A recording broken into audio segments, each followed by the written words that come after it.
اللهم صل وسلم وبارك على محمد وعلى آل محمد.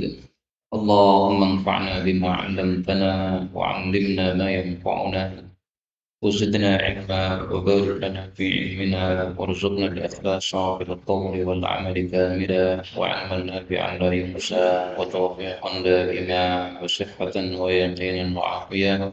آمين يا رب العالمين. Alhamdulillah kaum muslimin rahimahullah, kita lanjutkan pengajian Fadail Al-Quran karya Al-Imam Al-Bukhari rahimahullah ta'ala.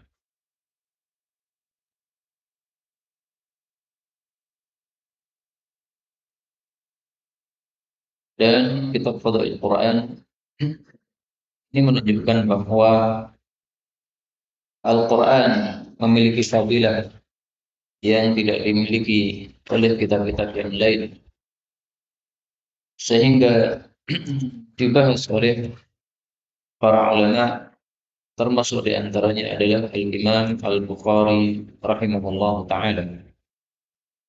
Dan tidak hanya Imam Bukhari yang membahas tentang fadilah-fadilah Quran, banyak ulama yang lain, misalnya Imam An-Nasa'i memiliki kitab dengan judul Fadail Quran dan kitab-kitab yang lain. Kita lanjutkan sekarang pada hadis 4999 dari Sahih Al-Bukhari. بالسند المتصل إلى المؤلف رحمه الله تعالى قال باب القراء باب para penghafal Quran min ashabin Nabi, dari sahabat-sahabat Nabi sallallahu alaihi wasallam. Hadis 4999, qala al-muallif rahimahullah haddatsana Hafs bin Umar qala haddatsana Syu'bah an Amr an Ibrahim an Masruq annahu dzakara, bahwasanya telah menyebutkan Abdullah bin Amr, Abdullah bin Amr bin As, Abdullah bin Mas'ud terhadap Abdullah bin Mas'ud. Faqala, maka Abdullah bin Amr mengatakan, la azalu, tidak henti-hentinya saya, uhibbuhu, mencintai Ibnu Mas'ud. Kenapa? Sami'tu Nabiyya, karena saya mendengar Nabi Muhammad sallallahu alaihi wasallam yaqulu, bersabda, khudul Quran, ambillah Al-Quran, min arba'atin, dari 4 orang. Lalu beliau menyebut yang pertama kali adalah min Abdillah bin Mas'ud, dari Abdullah bin Mas'ud. Yang kedua Wasalim, dan Salim. Yang ketiga wa Mu'adz bin Jabal, dan Mu'adz bin Jabal. Yang keempat Ubay bin Ka'ab, dan Ubay bin Ka'ab radhiyallahu ta'ala anhum ajma'in. Kaum muslimin rahimani wa rahimakumullah, bab ini membicarakan tentang para sahabat-sahabat Nabi yang hafal Quran. Jadi sahabat Nabi tidak semuanya hafal Quran. Ada yang hafal Quran, ada yang tidak. Yang lebih banyak adalah yang tidak hafal Quran. Karena yang hafal Quran bisa dihitung jari. Sehingga hal ini sekaligus menunjukkan bahwa menghafal Quran bukan suatu kewajiban. Kalau suatu kewajiban, pasti semua sahabat Nabi hafal Quran. Tapi ternyata banyak yang tidak hafal Quran. Khalid bin Walid termasuk yang tidak hafal Quran. Pernah Khalid bin Walid ini menjadi imam, kemudian mencampur aduk surat. Membaca sepenggal dari surat Al-Baqarah. Habis itu dia lanjutkan sepenggal dari surat Ali Imran. Lanjutkan lagi sepenggal Nisa. Maka selesai sholat dia mengatakan, syughilna bil jihad. Kami sudah sibuk dengan melakukan jihad, sehingga kami tidak sempat untuk menghafal Quran. Nah, maka kalau Khalid bin Walid punya uzur, punya alasan karena sibuk jihad, tidak bisa hafal Quran, maka wajar. Nah, kalau kita tidak punya uzur, maka marilah kita menghafal Quran.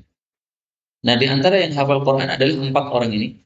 Abdullah bin Mas'ud, Salim, ini maksudnya Salim maula Abi Hudzaifah, mantan budaknya Abu Hudzaifah. Kemudian Mu'adz bin Jabal, kemudian Ubay bin Ka'ab. Maka Nabi mengatakan khudul Quran, ambillah Quran, itu maksudnya belajar baca Quran. 4 orang ini hafal Quran. Nah, kalian yang belum hafal Quran, belajarlah baca Quran dari 4 orang. Maka dari sini kita ambil pelajaran juga bahwa bacaan Quran harus ada gurunya. Tidak boleh kita baca Quran dengan cara otodidak, langsung menuju kitab tajwid tanpa guru sama sekali, langsung menuju mushaf-mushaf qiraat tanpa guru sama sekali, nggak boleh. Kenapa? Karena bisa jadi apa yang kita baca salah. Kitab dicetak salah, otomatis yang kita baca ikut salah. Bisa jadi juga kitabnya sudah benar, tapi pemahaman kita yang salah. Kita memahami sendiri, oh begini, tapi ternyata salah. Kemudian juga masalah Quran ini kan perlu praktik. Misalnya disebut bacaan imala, bagaimana imala? Harus praktik. Disebut bacaan nakal, bagaimana nakal itu? Harus praktik. Nah, kalau tidak praktik, mana mungkin kita bisa mengetahui bacaannya? Maka wajib ada gurunya. Kemudian kita ambil beberapa faedah dari hadis ini. Faedah yang pertama, yang dimaksud Abdullah bin Amr, ini adalah Abdullah bin Amr bin As, seorang sahabat Nabi yang terkenal ahli ibadah. Ada 4 Abdullah, dulu pernah saya jelaskan, diulang lagi ya. Abdullah bin Amr bin As, Abdullah bin Abbas, Abdullah bin Zubair, Abdullah bin Omar.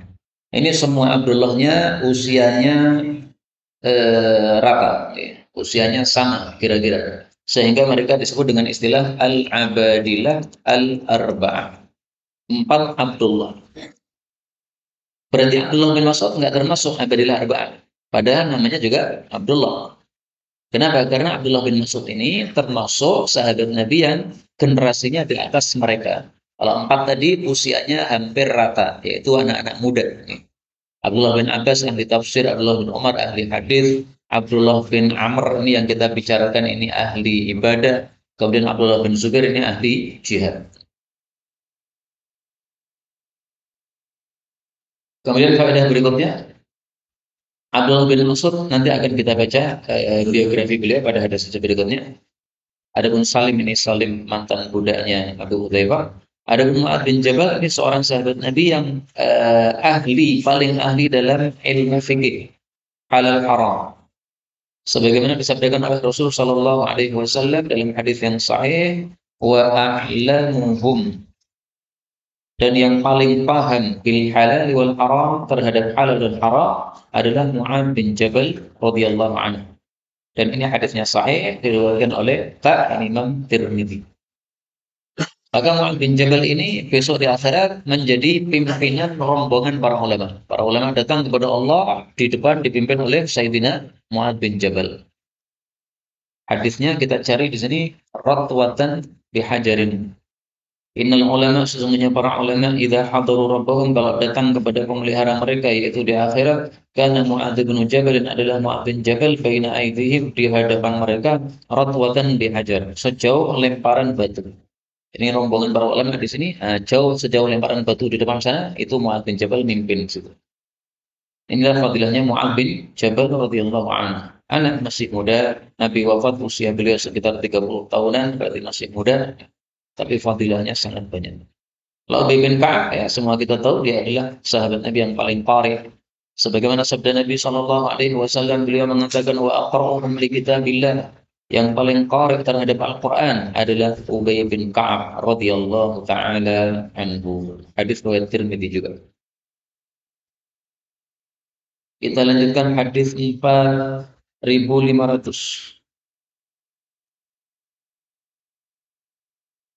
Hadis 5000 ya. Hadis 5000.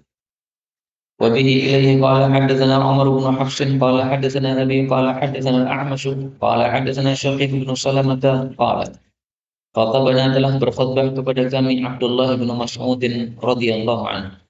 Faqala, maka dia mengatakan, wallahi demi Allah, laqad akhadtu, sungguh-sungguh aku telah mengambil min fi Rasulillah sallallahu alaihi wasallam, dari mulutnya Nabi sallallahu alaihi wasallam, bid'an wa sab'in, sekian 70 sekian suratan surat. Wallahi demi Allah, laqad alima, sungguh-sungguh telah mengetahui ashabun Nabi sallallahu alaihi wasallam, sahabat-sahabat Nabi, anni, bahwasanya saya min a'lamihim, termasuk yang paling alim dari mereka, fi kitabillah terhadap kitabullah. Wa ma ana tetapi tidaklah saya ini bi khairihim yang terbaik dari mereka. Qala Syaqiqun berkata Syaqiq, fajalastu maka saya duduk fil hilaqi di dalam halaqah. Halaqah itu majelis yang melingkar. Asma'u ma yaqulun, saya mendengar apa saja yang mereka ucapkan. Fama sami'tu maka tidaklah saya mendengar raddan orang yang menolak yaqulu yang mengucapkan ghaira dzalika selain apa yang diucapkan oleh Ibnu Mas'ud tadi. Hadis ini menunjukkan bahwa Ibnu Mas'ud termasuk murid langsung yang menghafal Quran dari Nabi Sallallahu Alaihi Wasallam. Nabi membaca, Ibnu Mas'ud mendengarkan, kemudian dihafalkan. Jadi cara membaca Quran seperti yang kemarin sudah saya sampaikan ada dua cara. Ada kalanya guru membaca, murid mendengarkan. Ada kalanya murid membaca, guru mendengarkan. Nah, Ibnu Mas'ud ini melakukan dua-duanya. Dia pernah juga membaca, didengarkan oleh Rasulullah SAW. Pernah juga Ibnu Mas'ud ini Rasulullah membaca, kemudian beliau yang mendengarkan. Nah, maka dia mengatakan di sini, saya ambil dari mulut Nabi 70 sekian surat. Jadi 70 sekian surat Nabi yang baca, saya mendengarkan. Setelah itu dihafalkan.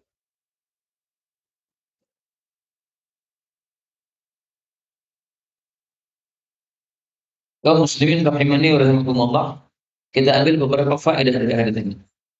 Faedah yang pertama, kata-kata bid'an artinya sekian. Yang dimaksud bid'an dalam bahasa Arab itu antara 3 sampai 9. Berarti bid'an wa sab'in ini berarti 73 atau 74 sampai 79. Enggak sampai 80. Inilah surat yang dibaca oleh Rasul langsung didengar oleh Ibnu Mas'ud. Surat Quran ada berapa? 114. Nah, 70-nya Ibnu Mas'ud dengar langsung dari Nabi SAW. Berarti dia mendengar dari Nabi lebih dari separuh. Karena 70 tambah 70, 140. Nah, surat Quran hanya 114. Kemudian perkataan Ibnu Mas'ud ini, para sahabat Nabi tahu saya ini termasuk yang paling alim terhadap kitabullah. Ini ucapan bukan dalam rangka membanggakan diri atau menyombongkan, tapi dalam rangka untuk tahaddus bin ni'mah, menceritakan nikmat Allah kepada beliau. Saya termasuk yang paling alim dari murid-murid Nabi. Nah, itu bukan sombong kayak gitu. Misalnya saya mengatakan, misalnya, tapi saya tidak mengatakan. Seandainya saya mengatakan, saya adalah paling termasuk yang paling alim dari murid-murid Ustaz Mudakir. Misalnya, itu tidak boleh antum katakan, wah Abu Zaidan sombong. Tidak bisa. Sombong atau tidak, itu tergantung niatan hati. Apakah saya mengatakan begitu karena sombong untuk menampak-nampakkan atau tidak? Kalau tujuannya itu berarti saya sombong. Berarti yang ngerti apakah sombong atau tidak saya. Panjenengan tidak bisa menghukumi. Panjenengan tidak boleh mengatakan wah Abu Zaidan sombong. Kenapa? Hati saya di dalam panjenengan nggak ngerti isinya kayak apa. Kalau tujuan saya mengatakan seperti itu, supaya antum lebih semangat untuk belajar sama saya, jadi supaya antum yakin bahwa oh ini termasuk murid pilihan Ustaz Mudakir, maka ini bukan kesombongan sama sekali, tapi untuk meyakinkan antum ngambil ilmu dari saya, nggak ada masalah. Ya. Meskipun mungkin usia saya masih muda dibandingkan Ustaz Mudakir masih jauh, tapi antum yakinlah bahwa ilmu saya sudah lumayan cukup. Nah, seandainya saya ngomong begitu, itu tidak ada masalah, bukan sombong. Tapi saya tidak ngomong lagi. Ini cuma memberikan contoh saja. Baik, maka masalah ini kembali ke dalam kalam Allah dalam Al-Quran. Wa amma bi ni'mati rabbika fahaddits. Surat Ad-Duha ayat 11. Adapun terhadap nikmat Allah, maka ceritakanlah. Nah, maka kita tanya hati kita sendiri-sendiri. Apakah kita kalau mengucapkan aman dari kesombongan? Kalau aman dari kesombongan, silakan mengucapkan. Kalau tidak aman dari kesombongan, nggak usah mengucapkan. Karena nanti malah khawatir apa? Jadi sombong.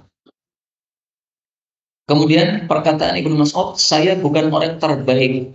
Ini menunjukkan bahwa terbaik itu tidak harus paling alim. Seandainya saya termasuk paling alim di majelis ini, apakah berarti di mata Allah saya paling baik? Enggak. Yang paling baik adalah disebutkan dalam Al-Quran. Inna akramakum indallahi atqakum. Surat apa? Al-Hujurat. Inna sesungguhnya akramakum, orang yang paling mulia, berarti paling utama, paling baik di hadapan Allah adalah yang paling takwa. Paling takwa maksudnya paling taat.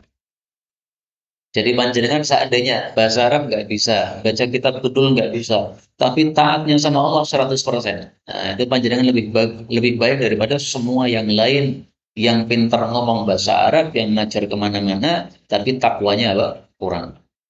Jadi intinya di takwa, bukan di pinter, bukan. Saya kasih contoh yang lain ya. Bukti bahwasanya paling baik di hadapan Allah bukan yang paling pintar, bukan. Antum kenal namanya Sa'id ibnu al-Musayyab. Ini seorang ulama tabi'in yang disepakati ilmunya paling luas. Generasi sahabat Nabi, bawahnya generasi apa? Tabi'in. Nah, paling luas ilmunya ini Sa'id bin Musayyab. Tapi apakah Nabi pernah menyebut nama Sa'id bin Musayyab? Tidak pernah. Malah Nabi mengatakan, khairut tabi'in, sebaik-baik tabi'in itu adalah Uwaisun al-Qarni. Hadis riwayat Muslim. Sebaik-baik tabi'in adalah Uwais al-Qarni. Uwais al-Qarni ini selevel dengan Sa'id bin Musayyab, maksudnya semasa. Sama-sama tabi'in. Tapi Uwais al-Qarni tidak dikenal sebagai ulama. Coba antum lihat kitab-kitab hadis, ada nama Uwais al-Qarni? Enggak nemu. Dalam kitab-kitab fikih ada nama Uwais al-Qarni? Enggak nemu. Tapi kalau nama Sa'id bin Musayyab, antum cari di kitab hadis ada, antum cari di kitab fikih ada. Sepakat para ulama, ini orang paling alim, Sa'id bin Musayyab. Tapi Nabi memuji sebaik-baik tabi'in adalah Uwais al-Qarni. Maka panjenengan untuk menjadi orang terbaik di hadapan Allah gampang sekali, yaitu apa? Jadilah orang yang paling taat kepada Allah Subhanahu wa taala, bukan paling alim. Karena kalau harus paling alim, ya panjenengan yang mungkin tidak dikasih otak encer, ya kasihan, nggak bisa dapat dong. Tapi orang yang dikasih otak encer belum tentu paling baik. Kalau dia nggak taat sama Allah, nggak ada nilainya di hadapan Allah Subhanahu wa taala. Karena itu marilah kita menambah ketaatan kita kepada Allah Subhanahu wa taala. Kita lanjutkan 5001. وبه إليه قال حدثنا محمد بن كثير قال أخبرنا سفيان عن الأعمش عن إبراهيم عن علقمة قال كنا adalah kami dulu di Himsa, di Hims. Hims itu nama satu kota di Syam. Faqara'a, maka membacalah Ibnu Mas'udin radhiyallahu anhu surat Yusuf, surat Yusuf. Faqara rajulun, maka berkata seorang laki-laki, ma hakadha unzilat, tidaklah seperti ini diturunkan. Qala, Ibnu Mas'ud mengatakan, qara'tu, aku sudah membaca ala Rasulillah sallallahu alaihi wasallam, kepada Nabi sallallahu alaihi wasallam. Faqala, lalu Nabi bersabda kepada saya, ahsanta, kamu sudah berbuat bagus. Jadi bacaanmu sudah benar. Sampai di sini titik. Dialognya selesai. Wa wajada, dan Ibnu Mas'ud mendapati minhu, dari si laki-laki tadi, rihal khamri, bau minuman keras. Faqala, maka Ibnu Mas'ud mengatakan, atajma'u, apakah kamu gabungkan antukadziba bi kitabillah, bahwa kamu mendustakan ayat-ayat Allah, kitabullah Al-Qur'an, wa tashrabal khamra, dan kamu minum minuman keras. Fadarabahu, maka Ibnu Mas'ud memukul kepada dia al-hadda, akan hukuman had. Hadis ini menunjukkan bahwa Ibnu Mas'ud membaca surat Yusuf didengarkan oleh siapa? Rasul sallallahu alaihi wasallam. Nah, maka cara Ibnu Mas'ud ngaji Quran sama Nabi ada dua macam. 70 surat Nabi baca, dia dengar. Sebagian surat dia baca, Nabi yang dengarkan. Nah, salah satu surat yang dibaca oleh Ibnu Mas'ud ini, surat Yusuf. Nah, ketika dia membaca surat Yusuf kepada Nabi, Nabi mengatakan, ahsanta, kamu bagus. Dari sini kita ambil pelajaran, boleh kita memuji orang yang berbuat baik dengan ucapan seperti ini, Anda baik, Anda bagus, ya silahkan lanjutkan, mantap. Dengan syarat pujian kita itu tidak menyebabkan dia jadi sombong. Kalau kita khawatir ini orang kalau dipuji maka kepalanya jadi gede, pensiunnya jadi nggak cukup, nah jangan dipuji. Tapi kalau kita yakin ini orangnya baik, dipuji pun nggak apa-apa. Dan saya butuh untuk memuji sebagai contoh bagi orang-orang yang lain. Nah, maka dipuji nggak ada masalah. Kenapa? Dia aman dari mafsadat, sementara kita memuji ada maslahatnya untuk para manusia. Dan tampaknya dari hadis inilah, maka guru-guru yang mengajar kita di pesantren dulu, ketika memberikan nilai kepada santri itu nilainya ini, ahsanta. Saya punya guru banyak di pesantren ini. Ada Ustazah Zakiyatul Ummah, ada Ustazah Arfiyah, ada Ustaz Ja'far, ada Ustaz Ahmad. Nah, dulu saya ingat ketika masih sanawi itu, nilainya seringkali itu ahsanta. Nah, ternyata saya membaca Sahih Bukhari baru nemu, oh dalilnya ini mungkin. Dulu-dulu nggak tahu kalau itu dalilnya ada. Kenapa sih nilainya ahsanta? Nah, ternyata ada Pak dalilnya. Maka kalau panjenengan sebagai guru, kemudian kasih nilai murid dengan nilai ahsanta, niatannya mengikuti sunnah Rasul Sallallahu Alaihi Wasallam, ada pahala. Kalau hanya adat saja, adat saya sejak dulu begitu niru-niru ya, nggak ada pahala.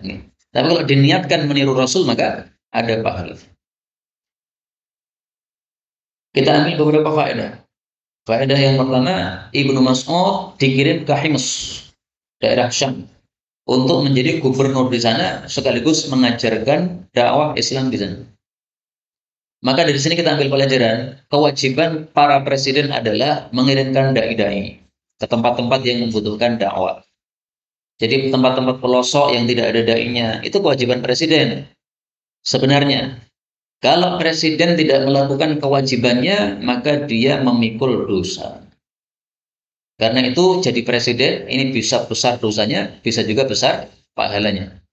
Presiden mengatakan misalnya, seluruh wanita Indonesia muslimah wajib pakai jilbab. Nggak pakai jilbab nanti dihukum. Nah, maka semua pakai jilbab, pahala besar itu. Semua laki-laki warga Indonesia mendengar adzan wajib datang ke masjid. Seandainya Pak Jokowi ngomong gitu, pahalanya udah berapa tuh udah. Tapi ketika tidak melakukan kewajiban dakwah seperti ini, maka dosa juga dia tanggung. Faedah berikutnya,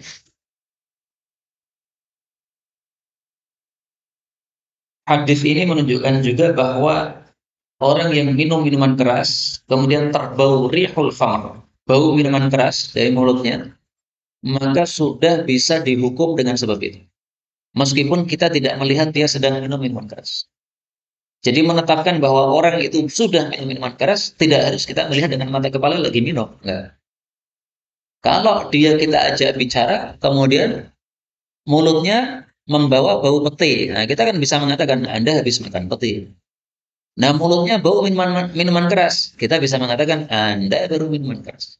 Maka di sini pun juga Ibnu Mas'ud membawa ada bau mulutnya minuman keras, akhirnya fadharabahul hadda, dicambuk dengan 40 kali cambukan.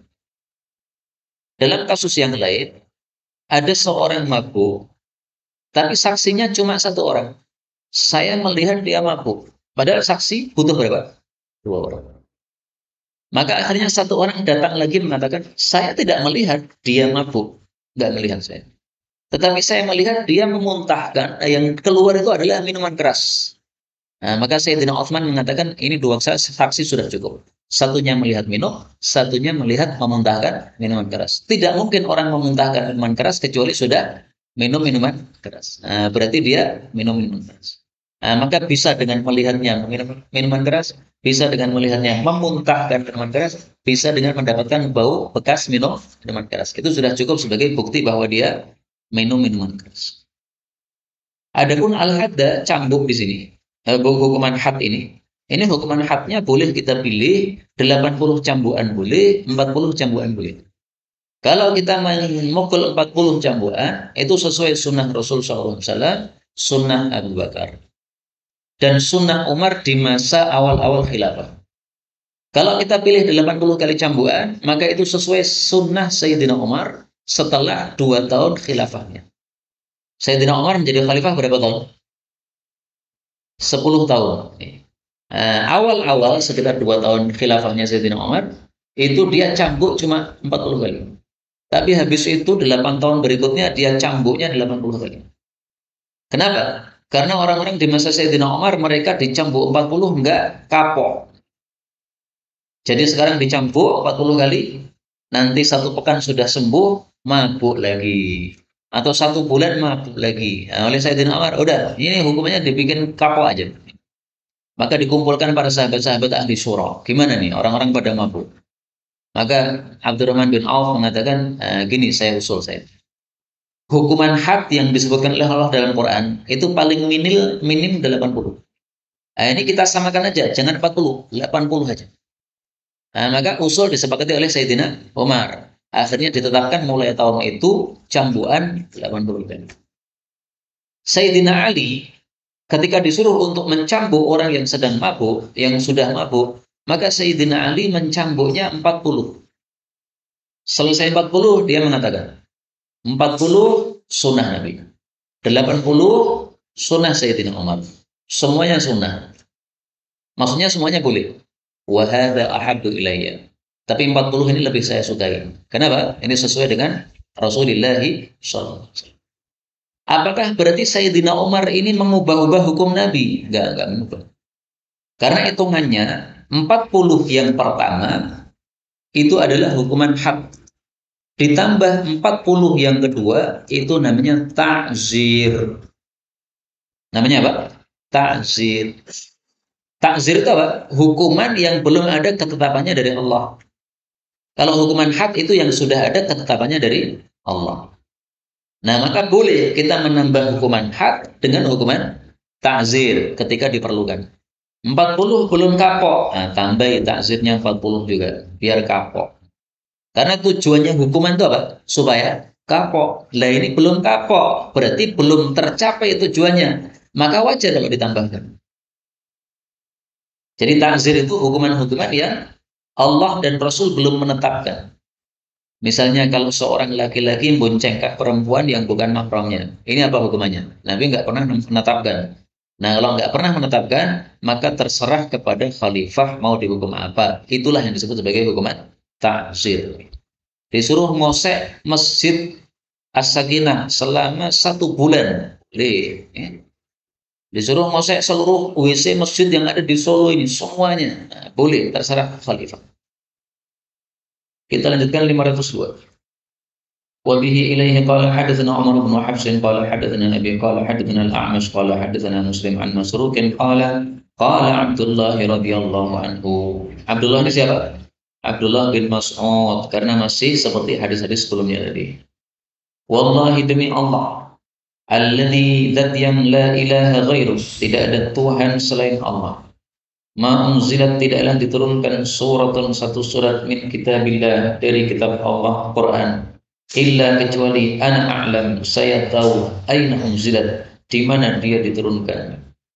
Wala unzilat, dan tidaklah diturunkan ayatun satu ayat min kitabillah, dari kitab Allah, illa ana a'lam, kecuali saya mengetahui, fi ma unzilat, dalam hal apa ayat itu diturunkan, dalam kasus apa ayat itu diturunkan.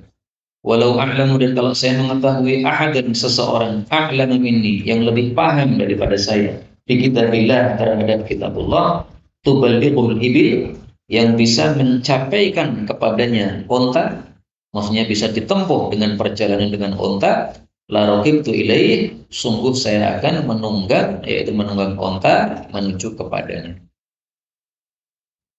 Hadis ini menunjukkan 3 hal.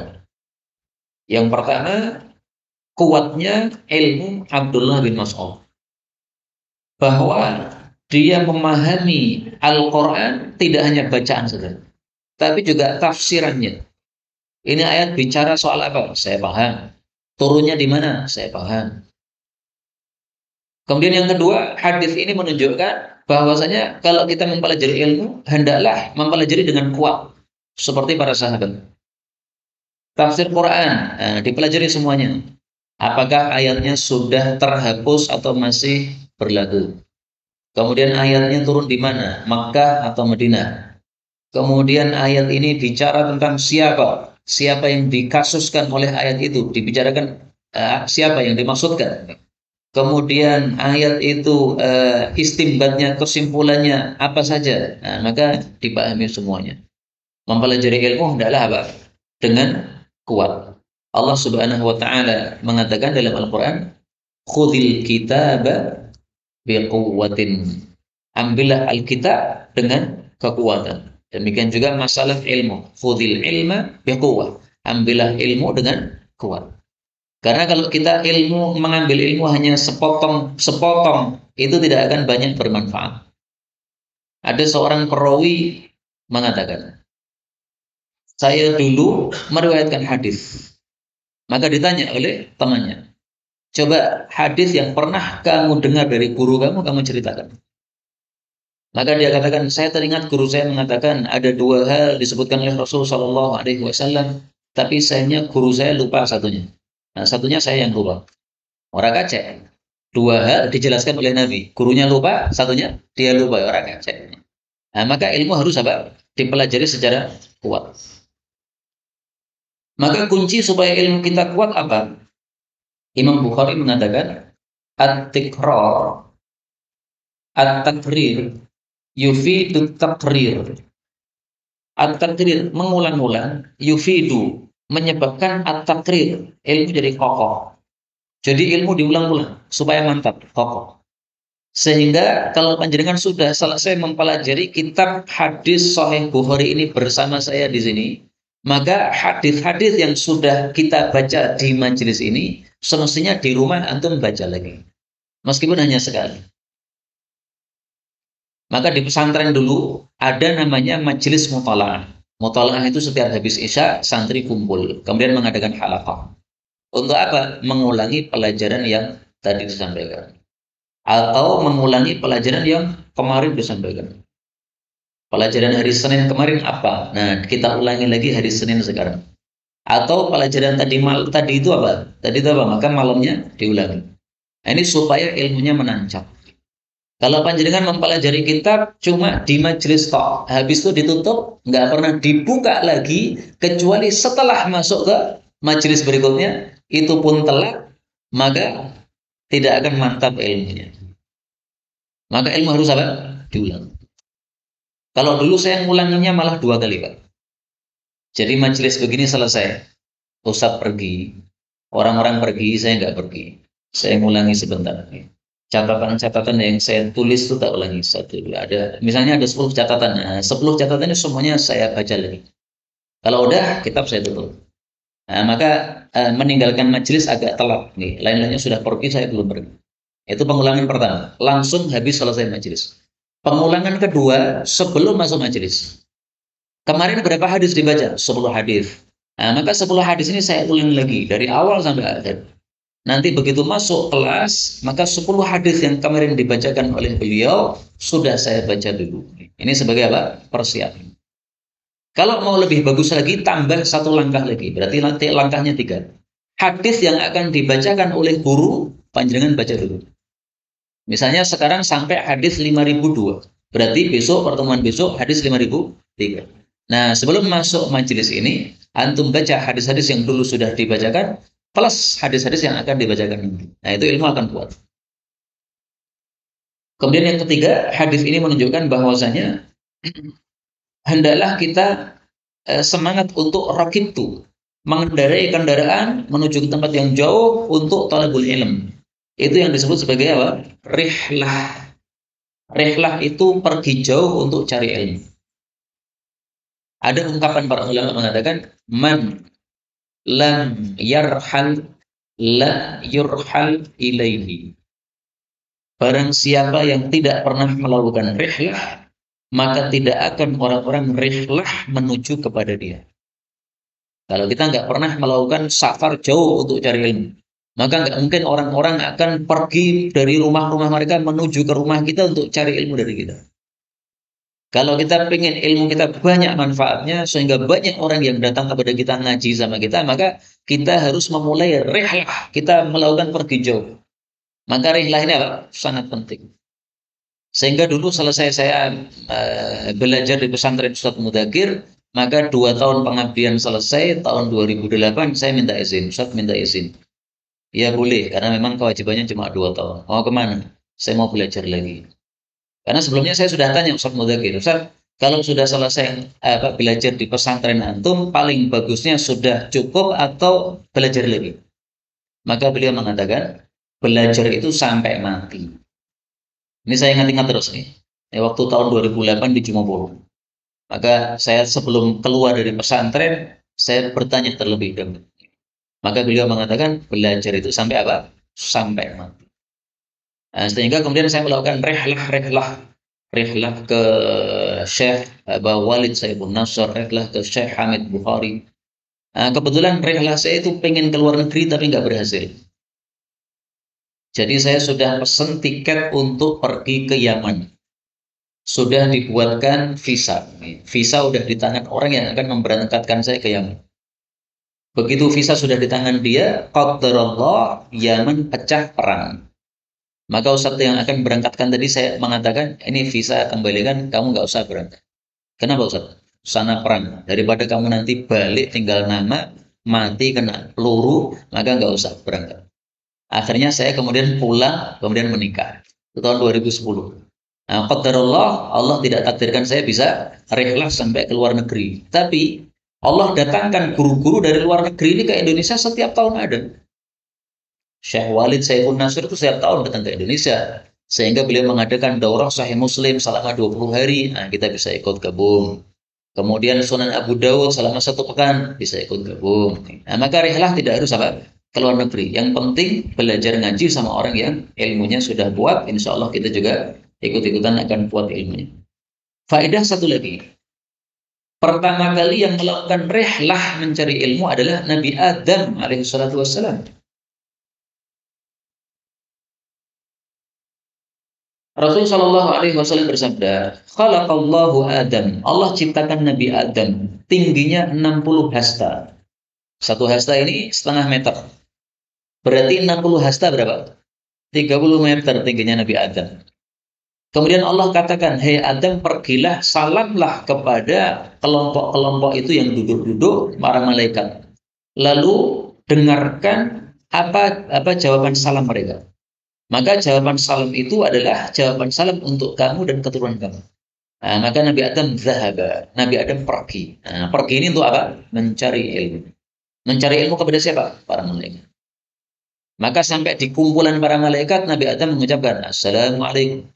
Dijawab oleh malaikat, Assalamualaikum warahmatullah. Berarti ditambah apa? Warahmatullah.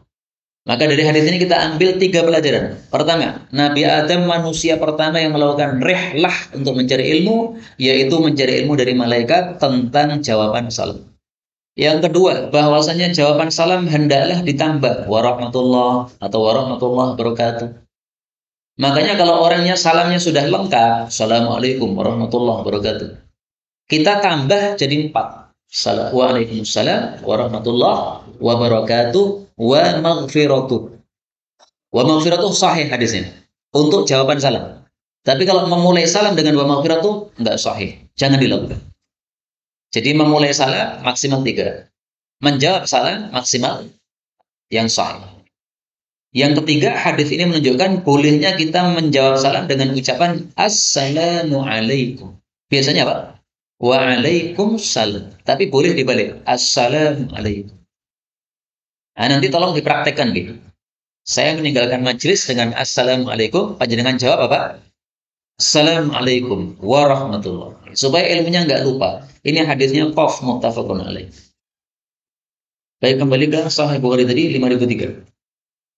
Wa bihi ilaihi qala hadatsana Hafs bin Umar qala hadatsana Hammam qala hadatsana Qatadah qala Saat saya bertanya kepada Anas bin Malik radhiyallahu anhu, man jama'al Quran? Siapa yang sudah mengumpulkan Quran? Maksudnya hafal Quran.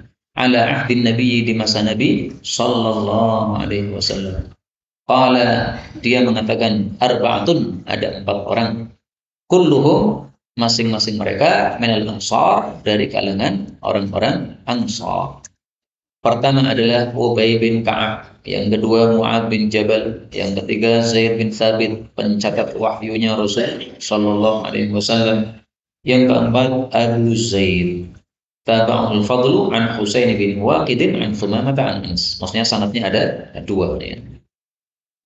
Kaum muslimin rahimani wa rahimakumullah.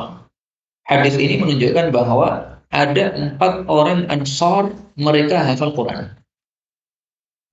Hadis ini jangan salah paham. Bukan berarti yang hafal cuma 4, bukan. Tapi maksudnya Anas bin Malik menyebutkan 4 orang tapi yang semuanya Ansar. Lah adapun yang lain-lain yang hafal Quran yang bukan Ansor tidak disebutkan oleh apa? Anas bin.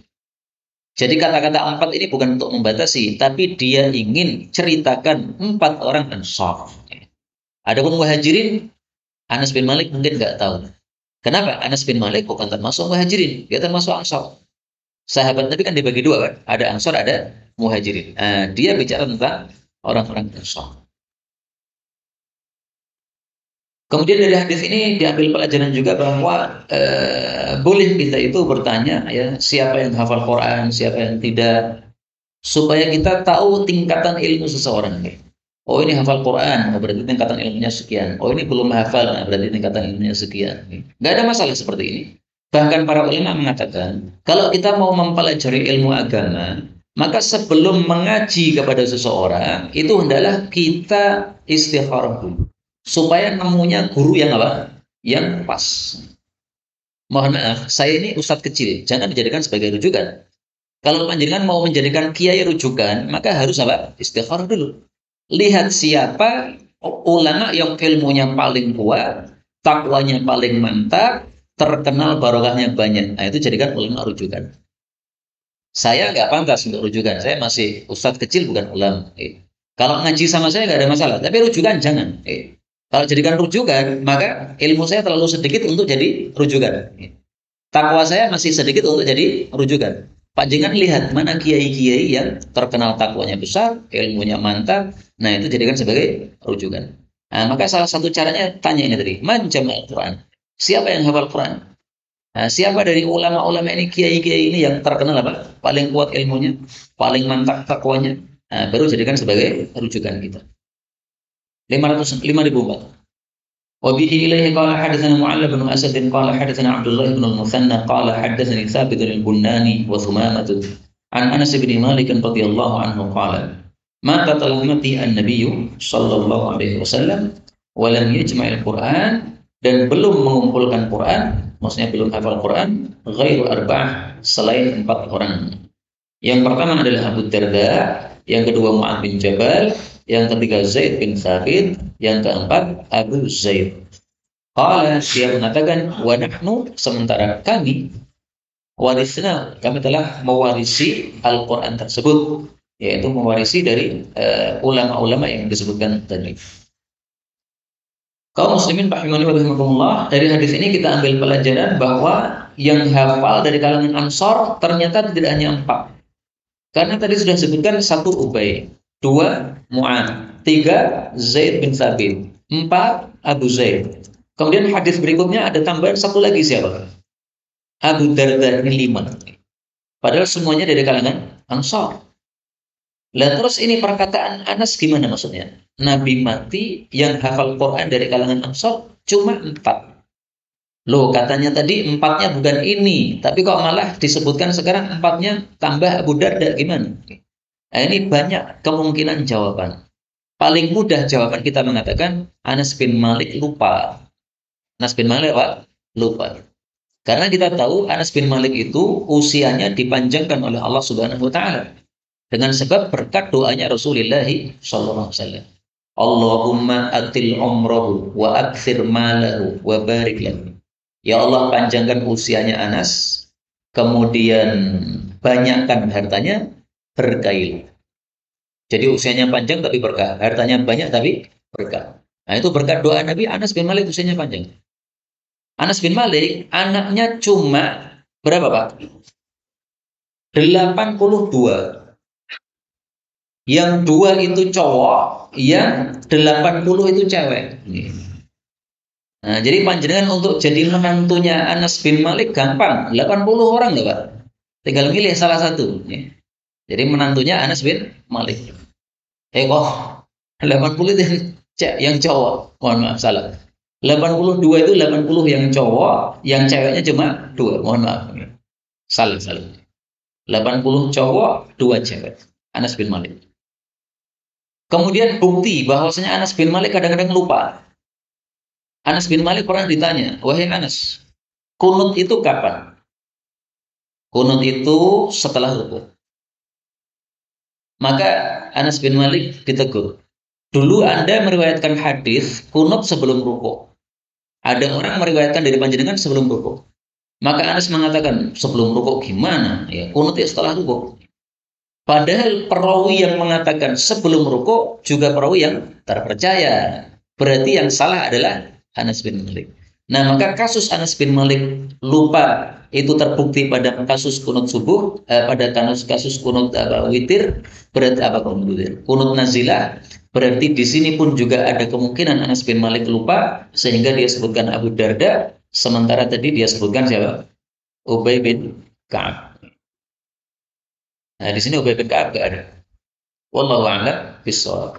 Maka semua ini 5 orang ini semuanya dari kalangan Ansar dan semuanya hafal Quran. Adapun Abu Darda ini punya julukan Hakimu al-Ummah, orang yang bijaksana dari umat Nabi Muhammad Sallallahu Alaihi Wasallam. Ini lakop bagi Sayyidina Abu Darda radhiyallahu anhu. Dan memang banyak ungkapan-ungkapan Abu Darda yang menjadi ungkapan-ungkapan yang dianggap kebijaksanaan. Kita lanjutkan 5005. Wa bihi ilaihi qala haditsana Sadaqah bin al-Fadl qala akhbarana Yahya an Sufyan an Habib bin Abi Thabit an Sa'id bin Jubair an Ibnu Abbas radhiyallahu anhuma qala Umar, berkata Sayyidina Umar, Ubay bin Ka'ab aqra'una, yang paling qari dari kita.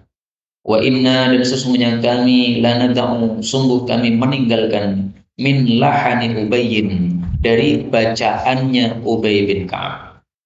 Wa Ubayyun yaqulu, sementara Ubay bin Ka'ab mengatakan, akhadtuhu, saya mengambil bacaan ini min fi Rasulillah sallallahu alaihi wasallam, dari mulut Nabi sallallahu alaihi wasallam, fala atrukuhu, maka saya tidak mau meninggalkan bacaan itu li syai'in, untuk apapun juga. Kata Sayyidina Umar, padahal Allah Ta'ala padahal sudah mengatakan, ma nunsikh min ayatin aw nansa'ha na'ti bi khairin minha aw mithliha. Ini boleh dibaca 2 bacaan. Boleh manansakh, artinya sama ya. Apapun yang kami hapus min ayat, dari suatu ayat, aw nunsiha, atau kami membuat lupa terhadapnya, na'ti bi khairin minha, maka kami akan datangkan yang lebih bagus darinya, aw mithliha, atau yang semisalnya. Surat Al-Baqarah ayat 106. Hadis ini menunjukkan fadilahnya siapa? Ubay bin Ka'ab. Dia dijamin oleh Sayyidina Umar paling qari. Tetapi meskipun dia paling qari, kata Sayyidina Umar, sebagian qiraah Ubay kita nggak mau pakai. Kenapa? Karena Ubay itu punya prinsip, apapun ayat yang pernah dibaca Nabi, telinga saya mendengar, saya nggak mau tinggalkan. Padahal Nabi itu setiap tahun ketemu malaikat Jibril. Malaikat Jibril baca, kemudian Nabi mendengarkan, atau Nabi membaca, malaikat Jibril mendengarkan. Nah, tahun yang sekarang itu adalah pembaruan untuk tahun yang sebelumnya. Kalau tahun sebelumnya ada ayat dibaca, tapi tahun berikutnya ayat itu sudah nggak dibaca lagi, itu berarti sudah mansuh, sudah dihapus, nggak usah dibaca lagi. Lah Sayyidina Ubay nggak mau begitu. Pokoknya Nabi pernah baca, maka saya pernah, telinga saya mendengar, saya nggak mau ninggalkan. Contohnya kayak apa? Ayat yang pernah dibaca Nabi tapi sekarang kita tinggalkan karena tidak termasuk yang dibaca Nabi pada bacaan tahun terakhir sebelum Nabi wafat. Contohnya dalam Sahih Bukhari ada. Wadzakari wal untha.